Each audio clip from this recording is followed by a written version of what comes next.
Hello and welcome to another one of my occasional videos.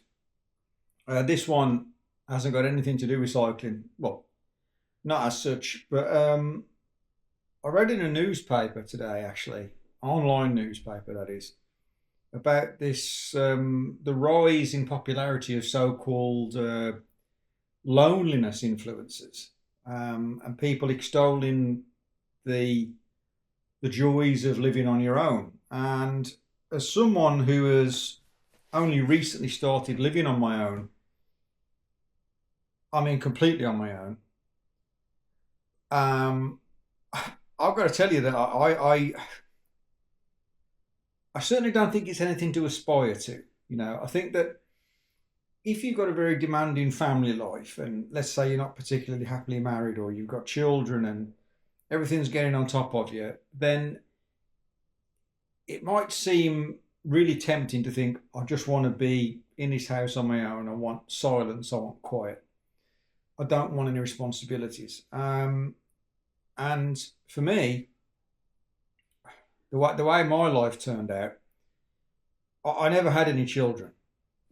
There were times when I got close, and I'm not going to go into details about why it didn't happen, but suffice to say that there were good reasons, and it's something that I've got to live with. It's a regret of mine, and I say it's never too late, but I'm 50 and I'm single. So, physiologically, yeah, I can still produce the goods, but, how irresponsible would it be, even if I met somebody, and you don't just have children overnight. So that's a whole other discussion, but it never happened for me.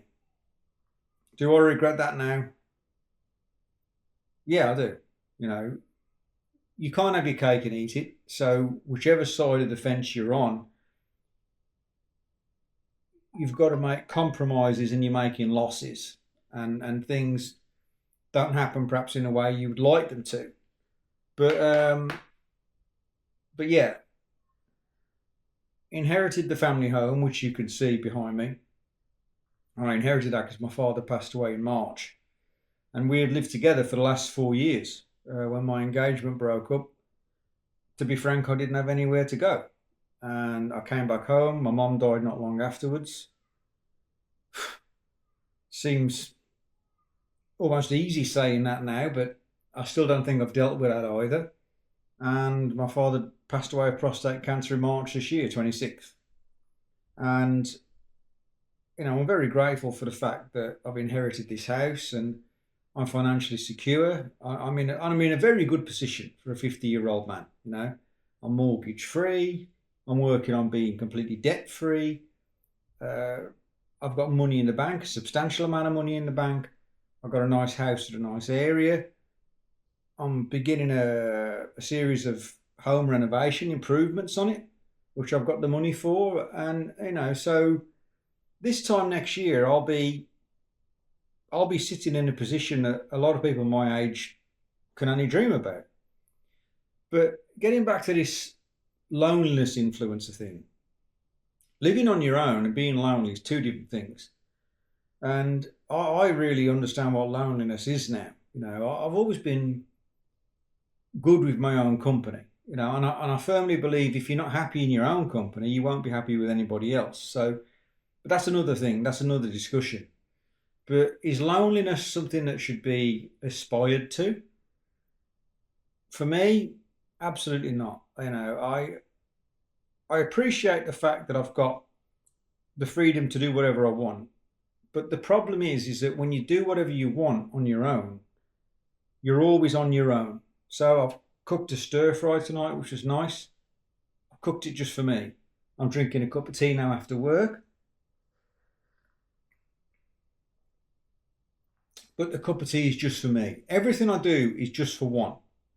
I sleep in a bed on my own. I wake up on my own. I go to work on my own. I come back on my own, cook my dinner on my own, go on my bike on my own. And believe you me, it isn't a kettle of fish that people think it is. Yes, there are benefits. There's the freedom from responsibilities. I can, if I want at the weekend, just say, I'm going to Edinburgh. I haven't done that just yet, but I could if I wanted to. So there's lots of things that you can do. But, I miss my ex fiance. I'm going to be honest about that. I've had 4 years to think about it, and I'll never know if I did the right thing. At the time, I thought that leaving was the only choice I'd got left. Was I right? I'll never know. And that's the thing that kills you, I think, is the not knowing whether you've done the right thing. And you can say that about any decision in your life. Was I happier after I'd left? Initially, I was, when all the pressure was off and the psychological. It had got really nasty psychologically, and would it ever have improved? Could I have done anything different? I probably could have made some changes, but they were with the benefit of 4 years of hindsight, not things that I thought of in the moment or I felt in the moment. And she could have done things differently too. Now, what she's doing now, I've got no idea. I've intentionally made it my business not to know because it would still upset me. She's probably married to another man or she's been with a string of other men. I don't want to know that. Even though I left, doesn't mean my feelings for her disappeared, and I've still got them now. You just have to live with it. That's one of the things I've learned over the last 4 years. That even if you do make the right decision, it doesn't mean it's easy. Very often the right decision is the hardest one of all. So would staying have been easier but worse? Maybe. I'll never know that. But yeah, I'm putting a concerted effort into using my time to do things which are valuable to me. Having this spare time is no good if all I do is crack open a beer.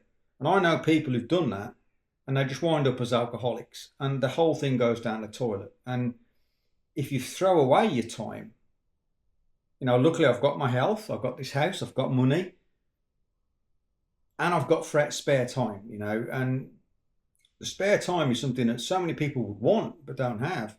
And I've got it in abundance. And that's a problem for me. But, in terms of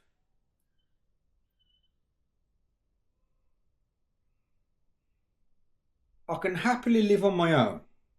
And being on your own doesn't mean you're lonely.